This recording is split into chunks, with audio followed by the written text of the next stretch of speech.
démb la xew. mu daal di nekk sorti bu Badara Gadiaga ñu libéré ko mu dem ñibbi këram su bracelet ak déjà sax ñi nga xam ne moo nekk l'équipe de Jakaarlo. demoon nañu këram démb kon il paraît que dégg nañ li nga xamante am na ñenn Sénégal ñu ko doon wax surtout aussi bi mu ñëwee ñu gis mu brandir benn livre Nelson Mandela. ba pare après gis nañ ay kàddu yu bëri ci fasantikoo ku ci mel ne ay ñoom Fadilou ñu Waly Diouf Bodian génn jàpp ni justement Badara dafa bëgg a nekk le Nelson Mandela du Sénégal alors mais aussi tamit beneen mbir bi ci jaaxal nit ñi mooy pourquoi les forces de l'ordre nee nañu fa gazé ñi nga xamante ñoom ñu ñëwoon justement pour gunge Badara mu dugg biir këram ginnaaw bi ñu ko libéré est-ce que image yooyu doyen rafet na ci li nga moo nekk suñu démocratie ci réew mi. waaw xam nga maa ngi koy wax man ci sama compte Facebook. En fait Badara Gadiaga c'est un des phénomènes les plus remarquables du landerneau politico-médiatique du Sénégal. Et il est entré dans l'histoire. Loolu moom c'est absolument certain. Il est entré dans l'histoire par la grande porte. Parce que un homme politique ou une sommité médiatique foo mën a nekk ci àddina li ñu lay ràññee mooy nga traverser yenn difficultés yi. nga traverser ko génn ci avec honneur. te vraiment doomu Bàcca Gadiaga gi moom wax dëgg yàlla yàlla yërëm waajuram di vraiment une fierté pour tous ceux qui connaissent sa famille qui connaissent son village sa ville qui est devenue une ville Kébémer. C'est une fierté de voir quelqu'un aussi stoïque xam nga loolu muy yëkkati ci Mandela stoïcisme moom la rek lay bëgg a wane que ni moom ngi doon wéttali ko Nelson Mandela nga xam ni tëdd na ci Robben Island ay 27 et quelques années tëdd na ko ci dans les liens de la détention te deful dara défendre rek askanam moo ko tax a jóg yàlla teral ko nag gannaaw loolu teraanga joo xam ni àddina yépp teg nañ ci seen bët donc moom il a de qui tenir vraiment bu fekkee ni Nelson Mandela la jël comme référence donc c'est une référence pour lui.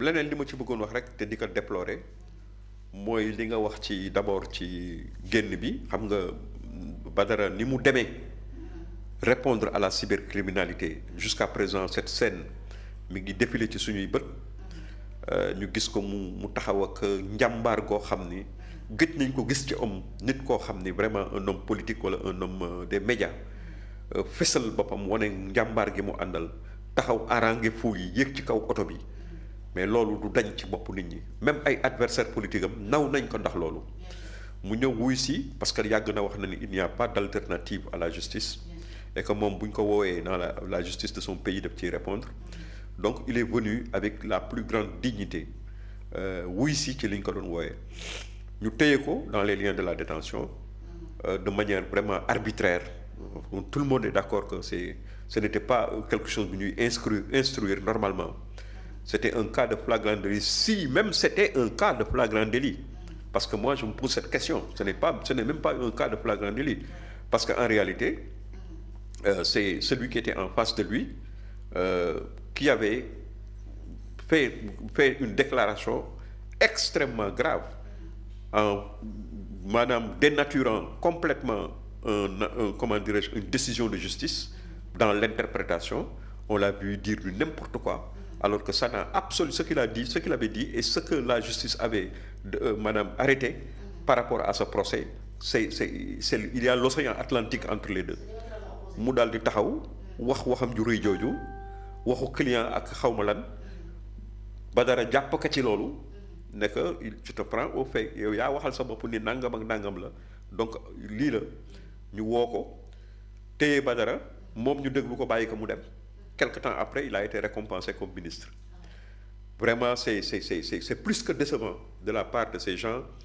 qui ont toujours prôné la rupture qui ont toujours parlé de faire la politique autrement de ne pas judiciariser le débat public le débat politique n'est-ce pas bon mais moom avec ñoom léegi les Sénégalais ont fini de comprendre que en fait c'est le populisme qui s'exprimait et que l'ennemi même du populisme c'est le pouvoir l'exercice du pouvoir dès lors qu'ils sont au pouvoir on voit que véritablement c'est ay nit la ñu nga xam ni gëmuñu dara ci li ñuy wax dañ ko doon def rek pour am dara mais leneen li nga xam ne aussi danañ ko ñaawlu xam nga maa ngi lay wax ni mu duggee ni mu génnee ka raw parce que ni mu duggee ak ndam noonu la génnee ak ndam ñu gis ko mu taxaw ci kaw oto bi na mu duggee woon noonu la génne waate mbooloo ba nga xam ne moo ko toppoon daanaka à peu près lu ni mel toppaat ko bi mu génnee des Sénégalais ont bàyyi seen soxla yépp ak dëkk bi ni mu mettee ak lépp ku ci nekk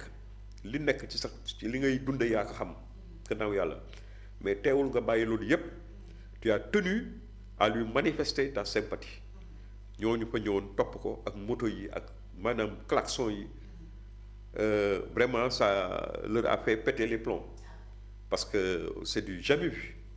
Ils ont dispersé le convoi, ils ont essayé de disperser le convoi, ils ont lancé des grenades lacrymogènes. Population yi nga xam ñoom désordre bi ñu doon bañ ils ont créé un désordre parce que population yi nga xam ne sax seen yoon nekku ci ñu ngi doon vaquer à leurs occupations ils ont dû inhaler les grenades lacrymogènes par la force des choses. Donc yooyu yëpp siisu la quoi. On comprend que dañu siisu parce que ils sont devant quelqu'un qu'ils ont fabriqué eux-mêmes. Un monstre politico-médiatique qu'ils ont conçu, qu'ils ont fait. Par leur erreur, ils ont créé ce monstre. Et Badara va leur faire très mal. Ça, c'est clair, c'est certain. Parce que Badara, ku yàlla may la quoi fasaa yàlla may na ko fasaa yàlla may na ko kàddu nit la koo xam ne tamit kuy gëstu la te ku xam lu bari la ndaw la mais xam na lu bari ndax fi mu ko tàggate la ku nga xam ne dafa màgg ci maamam nga xam ni Dame Gueye nga xam moo jur ndeyam ku nekk xam na ni moo doon l'un des plus grands piliers l'un des premiers piliers de Abdoulaye Wade à Kébémer bi Abdoulaye Wade di jóg maamam rek la gis muy Alaaji Dame Gueye boole ci encore moom mu màggee ci loolu mujjee ci loxo Idrissa Seck kon xam nga ni kooku Ndaamal Kajoor mooy maître am donc xam na lu bare xam na ba ca xonq ndox donc quand il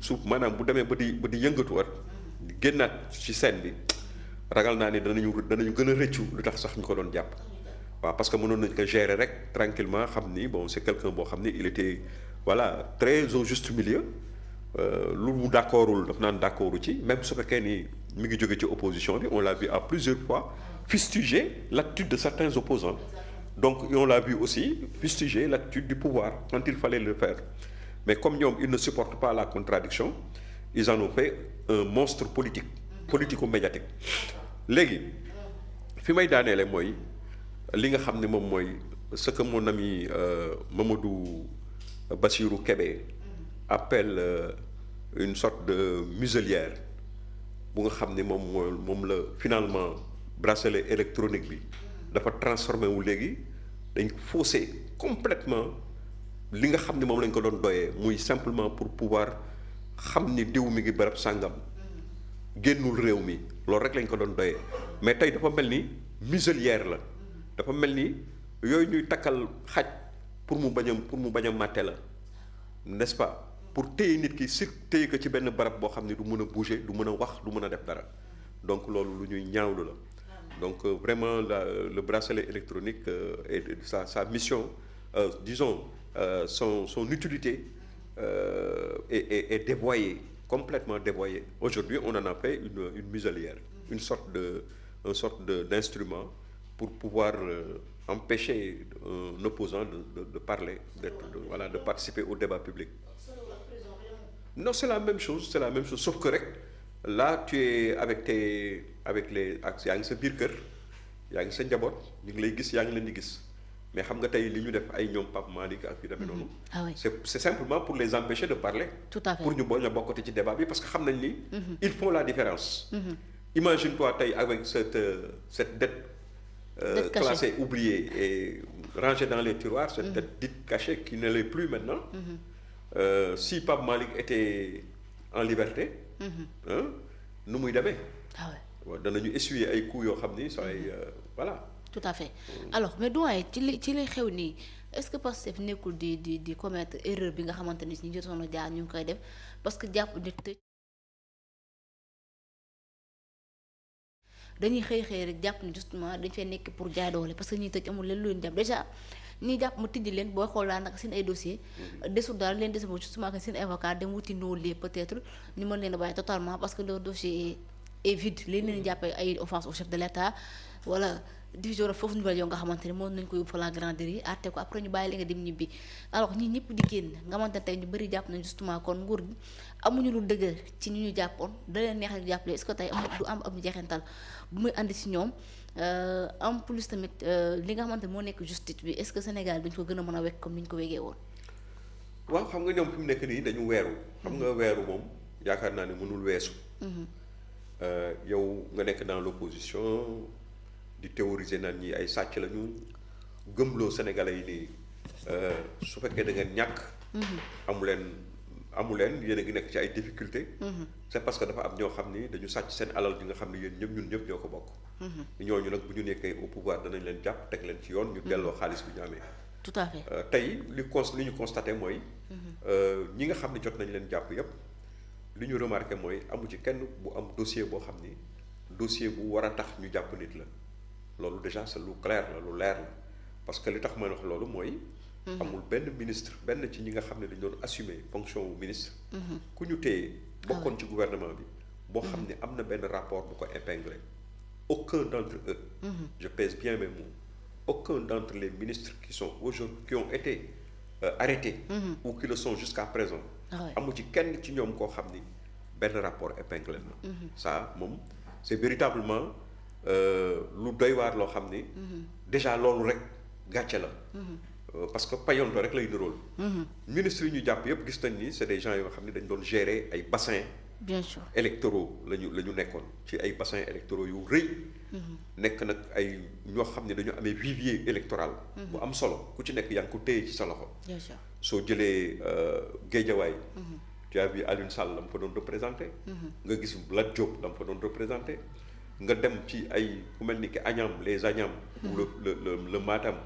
nga xam ni Farba Ngom à lui seul pendant plus de une dizaine d'années depuis 2009 ba léegi c'est lui qui gagne tout le département de Matam et véritablement nga dem ci Louga tu retrouves un Moustapha Diop qui est une icône nga xam ne gis ngeen kii yam vous avez vu ce que Mansour Faye catalyse au niveau de Saint-Louis n'est-ce pas feneen ak feneen toutes ces personnalités d'envergure yoo xam ni le premier ministre ba mu nekkee dans l'opposition dafa leen tëkku woon. ñu nekkoon ay adversaires am yu wóor. tey ñooñu la ñu inquiété jàpp leen téye leen dans les lieux de la détention. ñeneen ñi mooy ñu nga xam ni ay délits d'opinion la. délit d'opinion moom ci boppam moo doon wax naan l'article 254 ak l'article 80. yooyu yëpp ay hérésie la. et que au 21e siècle. dans une grande démocratie ces genres de trucs devraient sauter. kenn waratu ci jàpp ay doomu aadama. tey il demande à être renforcé il demande au président de la République de mettre dans le ñuuf toutes les personnes qui s'attaquent à sa personne moom. tout à fait voilà bokk na sax ci li nga xam ni nee na revendication am la. ci xulóom ci jote bi mu jote ak président de la République. ndax dégg nga ko fi mu naan yow ku la tooñ nga jàpp ko tëj ko man nag ku ma wax nga bàyyi ko noonu et cetera loolu wan na la moom. li mu doon woote ci dëgg. ci sur tous les plans li mu doon woote yépp amul ci dara loo xam ni gëm na ko te def na ko. d'accord voilà c'est ça merci beaucoup doyen alors l'autre point